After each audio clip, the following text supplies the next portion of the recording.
when the 2024 budget was reviewed by National Assembly, 7,447 projects were inserted into the budget. And that comes to 2.24 trillion naira.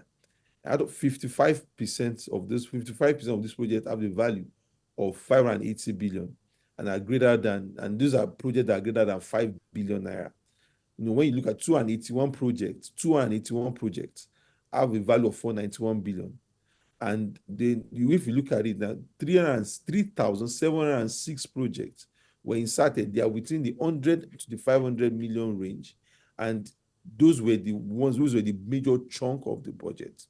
In fact, despite the fact that you have 100 billion marked for constituency projects, which was scattered in most agencies' budget, you find out that 1,777 projects worth 218 billion were going to be directly delivered in federal constituencies. And you also have that 1,308 projects were to be delivered in senatorial districts. Then other categories like 1,150 street lights worth 212 billion, 427 boreholes worth 82.5 billion, 170 ICT projects worth 30.95 billion, 7.6 billion for empowering traditional rulers. Most of these projects are embedded in MDAs where they do not have the capacity or the scope to deliver those projects, where they deliver zero value to the country, where they are extremely frivolous, or some of them are even tied into advancing the political values of the lawmakers or the politicians within those axes. So in some sort of way, you have an agency like Federal Cooperative College or River. By the time you look at the agency's budget, you look at what exactly are the projects that should meet the mandate of the agency itself. They are less than 20%. 20% is what would meet the core mandate. The rest of the projects are constituency projects indiscriminately. And you have agencies that are now notorious for doing that. Where they no longer chase their own mandate. They no longer chase what they are supposed to do. Is to possibly just become a haven for National Assembly to put constituency project and execute. Do you have example of these MDAs that they've turned them upside down and they are now conduit pipe for constituency project by lawmakers? Yes, for example, like I mentioned, the Federal Cooperative College or River. When you look at, this is not the first time. Last budget also, this same institution it was fingered of this kind of situation. Yeah, a Federal Cooperative College. It is not a Ministry of Agriculture, rural roads. It has nothing to do with Ministry of Works. Construction of rural roads, provision of town hall meetings, construction of classrooms, construction of street lights, construction of motorcycles, tricycles. That's all it has become. And it doesn't have any business. What's the business of that agency with that sort of mandate? It doesn't have something like that. And that's the bigger thing that we have been pushing on a heavy way. Yeah. So which other agency or MDAs caught your eyes that you think this is really abominable? And you have other agencies itself, like and if you start looking at something like Cocoa Research Institutes, you start seeing ridiculousness. You also have the National Center for Agricultural Mechanization. So if you have an agency like National Center for Agricultural Mechanization in Ilorin, it's providing security patrol vehicles in Lagos. It's supporting language and study arts in Bayelsa State. It's supporting traditional rulers. It's supporting community-based health insurance and free maternal and internal infant mortality program, something that should be done by the Ministry of Health. So you have an agency like that doing health insurance for local community members. And that's happening under the National Center for Agricultural Mechanization in London. So when we say that the budget is a mess, you understand, it's our position that most of these agencies are not reflecting. These agencies are not reflecting their purpose, and there is no way you get development in this manner if the agencies themselves do not reflect the budget do not reflect their scope or their purpose of why they were created. Now, so are those some of the heavy ones, the ones that that are really indiscriminate. Because when you insert boreholes into a research institute, borehole project into a research institute, you wonder what's the capacity for them to be able to execute it, street light. And in this project in themselves are not wrong. But is it? They are not wrong, but they are wrongly placed, isn't it? No, I don't. I will not agree that they are not wrong. I mean, let's be honest. When we say the budget, what do we mean by the budget? When we say the budget, we are saying that this is your tool for policy. This is your tool to show prioritization of public spending. This is your tool to really deliver on the promises you've made to the people. And we are not talking about an LGA budget here. We are not talking about a state budget here. Even the state government that chooses to buy cars for the traditional rulers, yeah, so be it. I mean, maybe, that is within their purview. But what is the business of the National Assembly with the law of this?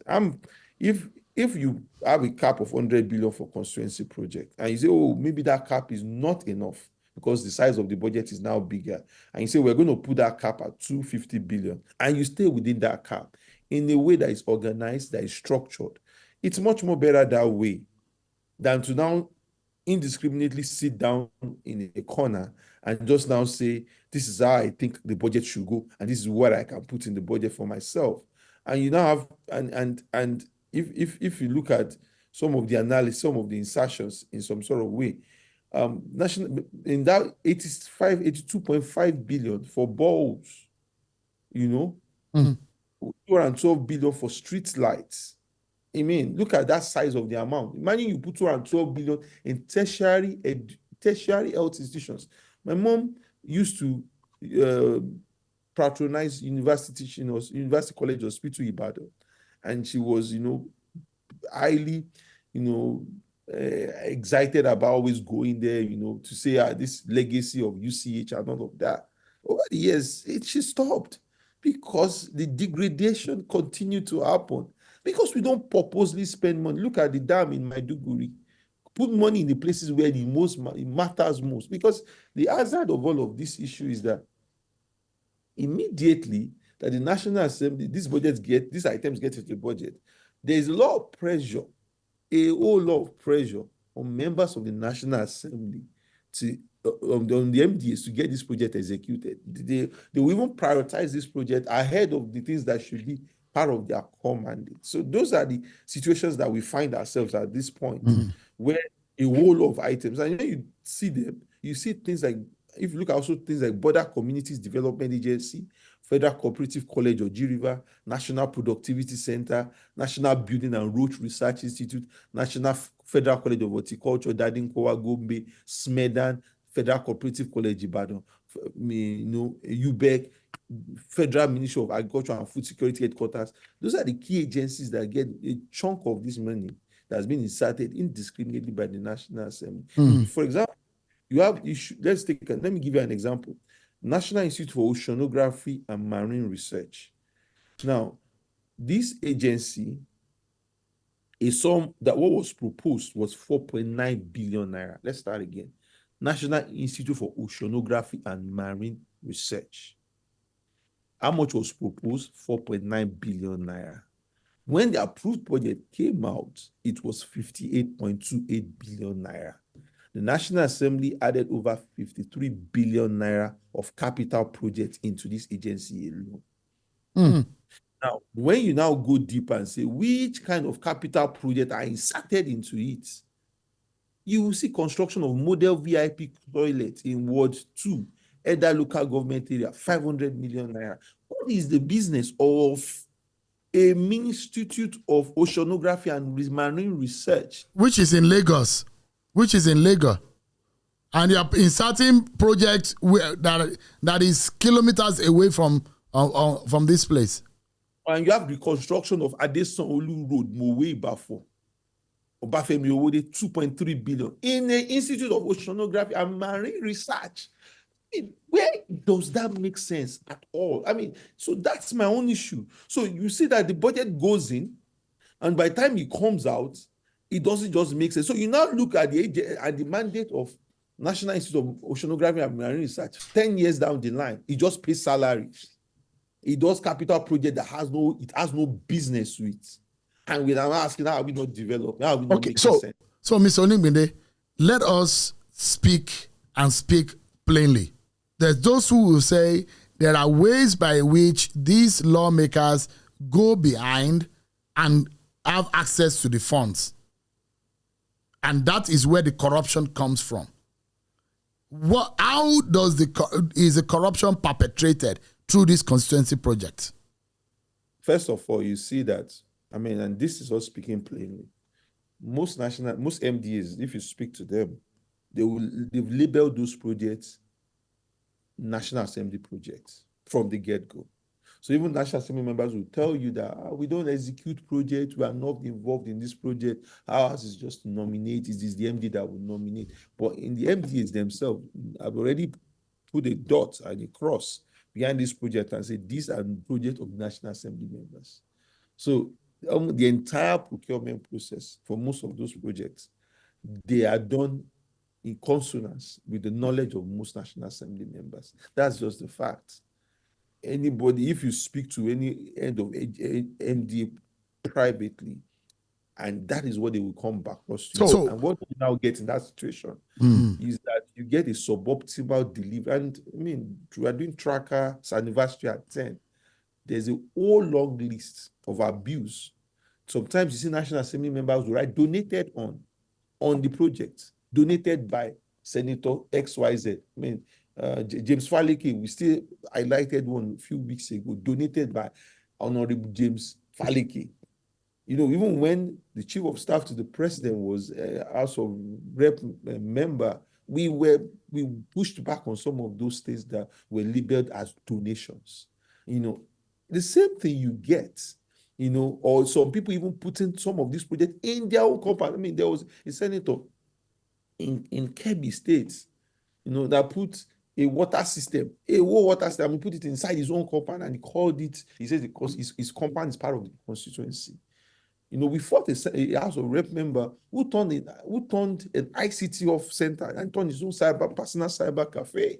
If you read Tracker's 10th year anniversary research document, which is going to come out on Saturday in the next few days, you would be shocked at the revelations of abuse over the years on this situation. And I don't even, me being pragmatic here, if you cap that in some sort of way, you put a lead on that and say, okay, this is going to just be 2% of our capital projects as a country.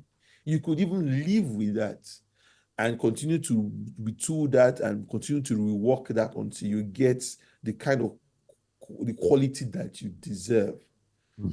So but what has gone the budget and just put 2.2 trillion and now everybody now starts doing free for all? So this is the gap, Mr. Onigbinde. They will insert these projects into the budget. They will claim that they just inserted it for the sake of their constituency.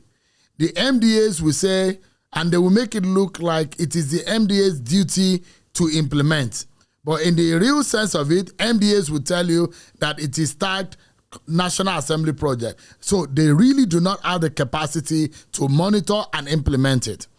Now, correct me if I'm wrong. For those who claim and say that most, and which you have also said today, that Tracker has identified that most of these projects are uncompleted, several years down the line, they are not properly implemented, properly cited. And there are those who claim that behind, some of these lawmakers go behind and meet some of these contractors and split the money for the project, and it will not be completed, and these monies have been given for this project. Is that what really go on? You have instances of that. And I think, budget has given, at least we have sent petitions to ICPC, more than 30 petitions.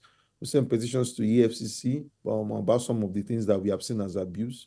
We have left them to those agencies to decide. And I think there were issues, we ran into issues with some senators. Senator Buruji Kashamu, before he died, There were some ambulances found in his compound. There was a senator in Enugu that kept empowerment project in his compound for over a year. I can't really place his name now. So there have been times where we have also provided information to anti-corruption agencies to be able to stem this abuse. The reality is that constituency project, as it is being executed now or insertion to the National Assembly, provides opportunity for abuse and corruption. That is just the reality. National Assembly members cannot nominate projects and cannot be seen to even execute this project, and at the same time want to oversee this project. It's just not accepted. That's why we said you created a cap of 100 billion. If National Assembly wants to extend that cap into a reasonable amount, it should do so. And why allow the executive that has proposed items and projects to the budget, I mean, in terms of how he sees his policy framework, allow the executive to execute, to deliver on their projects, and let it just be at that point. And we will be able to get a project that is built on development, not us expanding deficit and expanding deficits, spending money frivolously on items that by the time we put it as a whole, it does not change the matrix. Go and check the solar street lights that were executed 3 years ago. We have a report coming out. 74% of them are broken. 74% of the streetlights that were implemented 3 years ago no longer work. So what are we now saying?